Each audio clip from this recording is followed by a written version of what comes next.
মেহেরবানি করে বান্দার উপর এহসান করে শয়তানকে শিকল দ্বারা আবদ্ধ করে রেখেছেন, বন্দী করে রেখেছেন, যেন বান্দা রুকু সাজদা দিতে শয়তান কোনো ধরনের সমস্যা করতে না পারে। আর শয়তান আমাদের চিরশত্রু, তোরা বলেন ঠিক কিনা? শয়তান আমাদের চিরশত্রু। শয়তান সব সময় চেষ্টা করে আল্লাহর বান্দারা যেন ভালো কাজ করতে না পারে। আর বান্দা যখন কোনো অবস্থাতে ভালো কাজ করে ফেলে, ভালো কাজটা কিভাবে নষ্ট করা যায়, শয়তান এই চিন্তার মধ্যে থাকে। জোরে পড়ি নাউজুবিল্লাহ।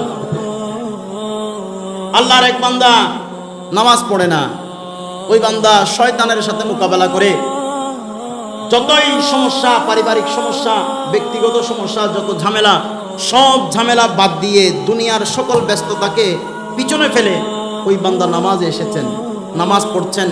পড়তে পড়তে একদিন পড়লো, দুই দিন পড়লো, এক মাস পড়লো, 2 মাস পড়লো, হঠাৎ করে ওই বান্দার অন্তরের মধ্যে শয়তান ওয়াসওয়াসা দিচ্ছে।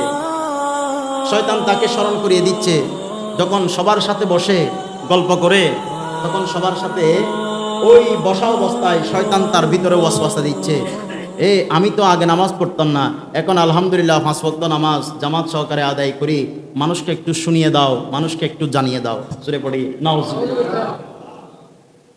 লৌকিকতা, মানে আমি এটা করেছি এটা যেন মানুষ জানে, আমি এই ভালো কাজটা করেছি এটা যেন মানুষ জানে, আমি দান খয়রাতটা করেছি এটা যেন মানুষ জানে, আমি মসজিদের জন্য দান করেছি এটা যেন মানুষ জানে। ভিতরে একটা ওয়াসওয়াসা, ভিতরে একটা লৌকিকতা শয়তান ঢুকিয়ে দেয়, যেন ওই ভালো কাজটা নষ্ট করতে পারে। জোরে পড়েন নাউজুবিল্লাহ।